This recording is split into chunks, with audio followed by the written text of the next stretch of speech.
This is TWiT.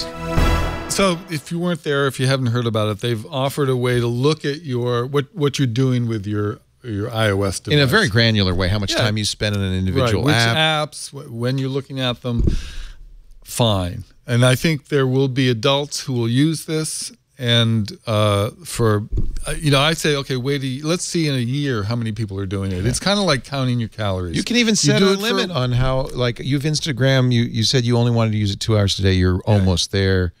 You can bypass it, but they warn you. Apple offered us a lot of ways to control our experiences with Facebook-owned companies. I think is great. That was the other thing. All of the digs were Facebook and Google, mostly Facebook, but Facebook and Google. It's like, you want to control how much you've used Facebook?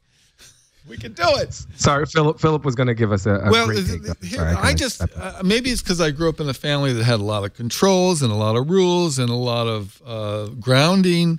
I just see this from the kids' point of view. And, the parents now have a way to look into their kids' devices and see exactly which apps they're using, how long they're using it, how much time they spend after bedtime looking at these things.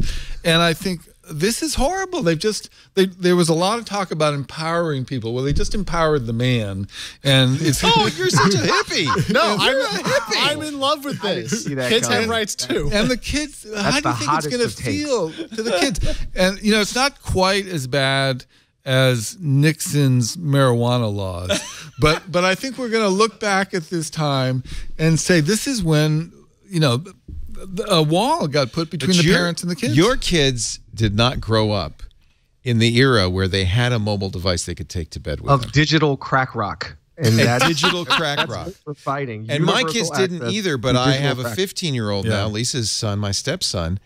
And if we don't turn off the internet at 10 p.m., he will not sleep all night because he will be on his iPad.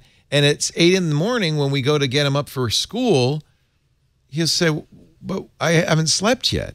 I mean, and I see this in line with advertising controls on what you can say to young people, right? We know that the brains of young people aren't fully developed until we're like 70, 80 years old, right? We just don't know anything until then. And sophisticated psychological manipulation on kids to want sugary cereals, to smoke cigarettes, to do this and that is not a fair fight between a parent and a massive multinational corporation with all of science and all of capital at its back. And so I see this as restoring some balance. I don't have children, but I have friends who do. My former high school just decided to shut down a lot of Wi-Fi access because kids are coming to school and just watching television, right? Because they're streaming YouTube, they're having parties with Spotify, and that's not the point of being in school all day.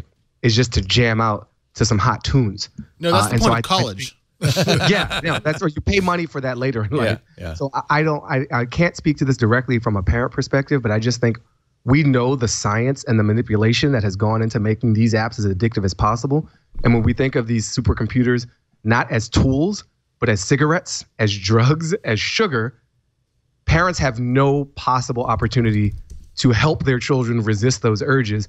It is not a fair fight. And I see Apple and Google trying to restore some power back to us. I do think it's empowering to let us have our and parents don't have to do it. You don't have to do it. I understand what you're saying, Philip. We don't want a police state in our house.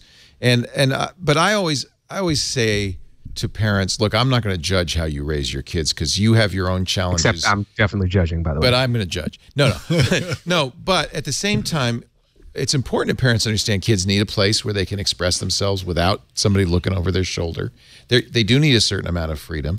But at the same time, if you have a kid who's getting in trouble, whether it's using crack rocks or digital crack rocks, it's nice to have some tools. So I'm not completely against that. I think I understand what you're saying, and you don't want a police state in the house. Yeah, I mean, if this leads to genuine conversations and that's what you need, real parenting, I'm for it.